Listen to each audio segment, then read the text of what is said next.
So you want to be an instructor. Let's turn this into money.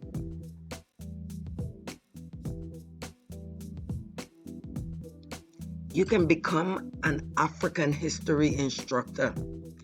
In 1996, Chinese had 634 heritage language schools across the United States of America.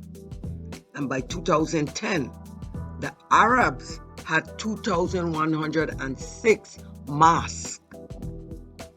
What heritage language schools do Black people have? This is where you come in.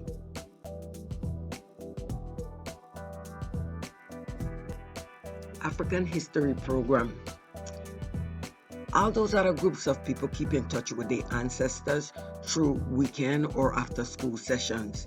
The Semitic Jews, they do that every weekend. Their children have classes that teach them about who they are or where they come from or whatever they do. We should be teaching our Blacks about real Black history.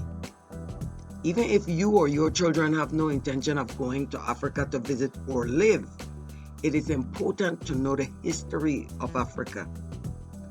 When I was a child, my mother told us stories about Anansi. I can't remember the stories, but I remember that Anansi was a clever spider. Now as an adult, I am learning that Anansi is an African folk tale.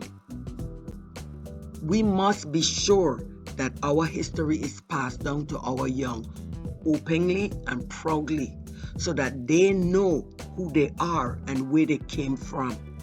Our stories matter. So let's be the narrator of our own stories.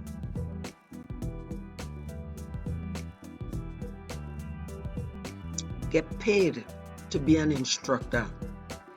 Set up an after-school or weekend program where our young learn about Africa. Teach them about Africa.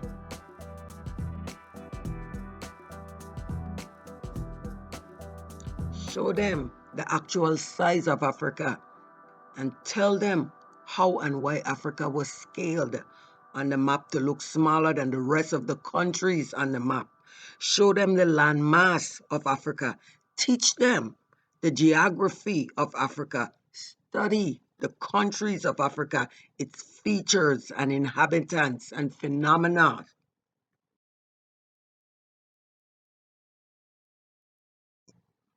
Teach them about Africa's rich history, what was done to the African people to put them in servitude and to this dreadful point.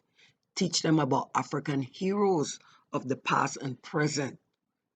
Share folk tales and origins like Anansi the Spider, West African folk tale.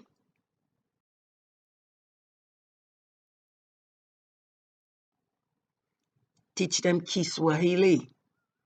Kiswahili is spoken by an estimated 80 million people in East and Central Africa.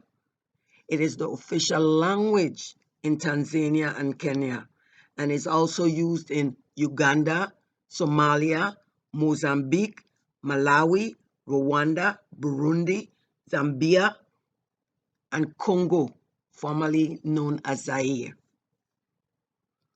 The vast majority of speakers of Kiswahili are native speakers of other African languages and use Kiswahili as a lingua franca. After Arabic, Kiswahili is the most widely understood language in Africa.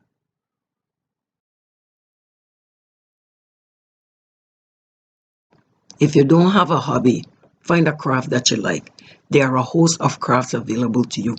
Find out who needs what you produce with your craft. There's always a need. Sometimes people don't know what they need until you bring it to them. Become an expert in your craft by learning everything about it. The more you know about your craft, the better you can exploit it.